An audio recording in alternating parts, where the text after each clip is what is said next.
नमस्कार, मैं हूं रविंद्र जैन और आप देखना शुरू कर चुके हैं सबकी खबर। मध्य प्रदेश के कांग्रेस के प्रवक्ता भास्कर मिश्रा के घर जानलेवा हमला हुआ है। भास्कर मिश्रा पर, उनके घर पर, उनके परिवार पर। लेकिन सिंगरौली पुलिस आरोपियों को गिरफ्तार नहीं कर रही है। क्यों नहीं कर रही है, आज हम इस विषय पर बात करेंगे। दरअसल पहले मैं आपको बता दूं, भास्कर मिश्रा सिंगरौली के रहने वाले हैं। वे लगातार वहां वर्षों से जमे जो थाना प्रभारी हैं, पुलिस वाले हैं, उन्हें लेकर भोपाल तक शिकायतें करते रहे हैं। वे वहां जो कंपनियां काम कर रही हैं, वो पेड़ काटने का काम कर रही हैं, उनका विरोध कर रहे हैं। वहाँ जो भी भ्रष्टाचार अनियमितताएं हो रही हैं, उसे प्रमाणों के साथ भोपाल तक लाके शिकायतें कर रहे हैं। तो निश्चित तौर पर भास्कर मिश्रा टारगेट पर थे। अब ये 14 जनवरी को जब ये अपने घर में परिवार के साथ थे, तो कुछ लोगों ने उनके घर का दरवाज़ा तोड़ने की कोशिश की, गाली गलौज की और भास्कर पर जानलेवा हमला किया। उन्हें चोटें भी आई हैं और उसमें एफआईआर तो हो गई है, अगले दिन हुई है। लेकिन धाराएं क्या लगी हैं, आरोपी जब पहचान लिए गए तो क्यों नहीं पकड़े जा रहे हैं, इन सब मुद्दों पर मैं भास्कर मिश्रा से सीधा जुड़ूंगा। लेकिन पहले मैं आपको वो वीडियो दिखाना चाहता हूँ किस तरह से हमलावर भास्कर के घर में घुसे हैं, गेट तोड़ा है, गाली गलौज की है। आप देखिए, क्या यही लोकतंत्र और प्रजातंत्र है? क्या यही कानून व्यवस्था है? क्या एक थाना प्रभारी जो 10 साल से जमे हुए हैं, उनका विरोध करने का ये नतीजा होगा?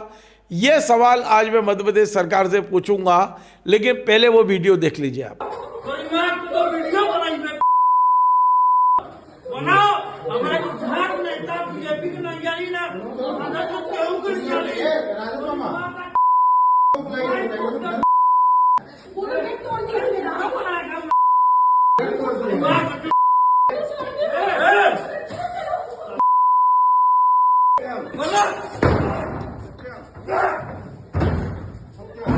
तो मैंने आपको ये वीडियो दिखाया।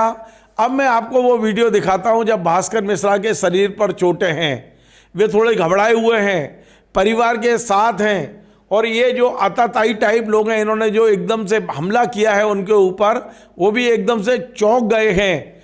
हालांकि दूसरे दिन थाने में एफआईआर हो गई है। लेकिन आज जब मैं ये कार्यक्रम मना रहा हूँ, 19 तारीख है, 14 तारीख की रात को हमला हुआ। 14, 15, 16, 17, 18 और आज 19। आरोपी कहाँ हैं? पुलिस कब पकड़ेगी? क्या पुलिस ने ही आरोपी भेजे थे क्या? बहुत सारे सवाल हैं। ये जांच होगी तो हो सकता है कि ये भी कहानी निकल कर आ जाए। क्या पता चला कि थाने इंचार्ज ने नहीं भेजा कि ये भास्कर हमारा तबादला ना करा दे, तो जरा भास्कर को डरा दिया जाए। मैं सीधे भास्कर को ही जोड़ता हूँ आपके साथ और उन्हीं से समझते हैं मामला क्या है। भास्कर जी, मेरी आवाज़ आ रही है आप तक? जी आ रही है। भास्कर जी, पूरा मामला क्या है? आपके ऊपर हमला क्यों हुआ? आपको प्रणाम और आपके दर्शकों को सादर प्रणाम।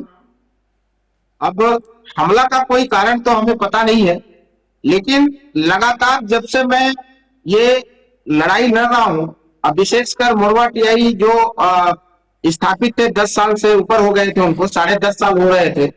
और उसी बीच में एक घटना वहां हुई थी, सत्यनारायण बैस जी पर जानलेवा हमला हुआ था और उसको उन्होंने एफआईआर न लिख करके उनको धमकी दी गई थी कि SC/ST एक्ट लगवा देंगे तुम्हारे ऊपर अगर तुम एफआईआर करोगे तो। इस मुद्दे को मैंने जब उठाया और भाजपा का मंडल अध्यक्ष जो है वो उसने हमला किया था, तो जब इस मुद्दे को मैंने उठाया स्वरूप काफी लोगों में आक्रोश पैदा हुआ और यहाँ जो टीआई महोदय थे उनको जाना पड़ गया। तभी से हमारे खिलाफ उल चीजों को लेकर के एक भीड़ की हिंसा की भीड़ खड़ी जा रही थी, मानसिक हिंसा की एक भीड़ खड़ी की जा रही थी कुछ लोगों के द्वारा। और मैं समझता हूं वो उन्हीं टीआई महोदय के लोग ही हैं और वही एक वजह उसके पीछे मुझे दिखती है। इसके अलावा तो कोई कभी वजह दिखती नहीं, क्योंकि जो हमलावर है वो हमारे मोहल्ले के ही रहने वाले हैं।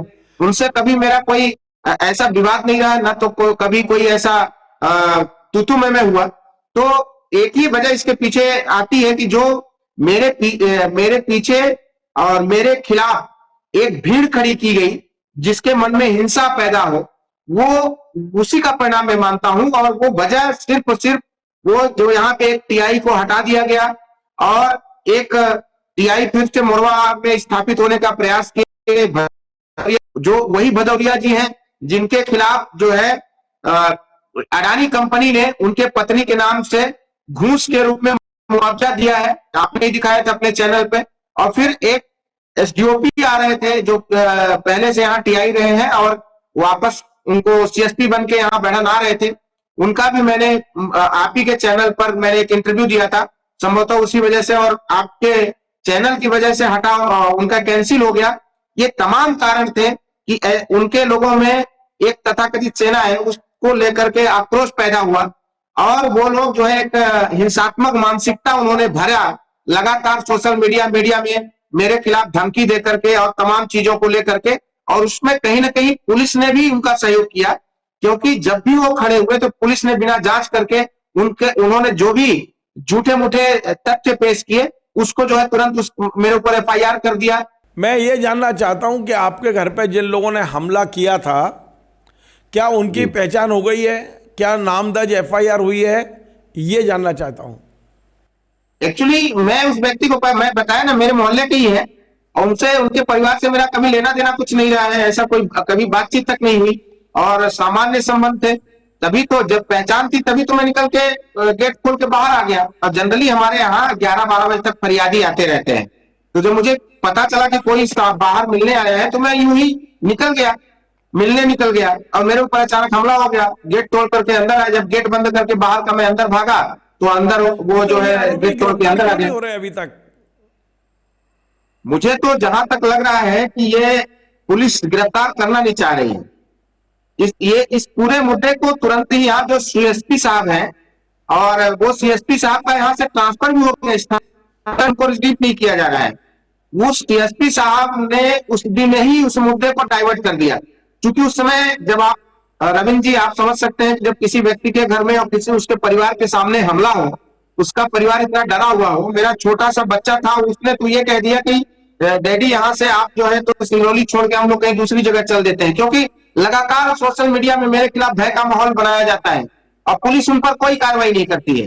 तो बेटे ने मेरे कह दिया कि आप सिंगरौली छोड़ के हम लोग कहीं दूसरी जगह रहेंगे, क्योंकि बार बार ऐसा आपको परेशानी झेलना पड़ता। वो मेरे उस समय मेरी इतनी ज्यादा मानसिक पीड़ा थी और उसी पीड़ा में मैं थाने गया और पुलिस वालों ने जानबूझ के डाइवर्ट करके उसको पूरा केस को डाइवर्ट किया। जहां मेरे घर में वो हुआ हमला हुआ तो मेरा दोस्त जो आया हुआ था उसको फरियादी बना दिया।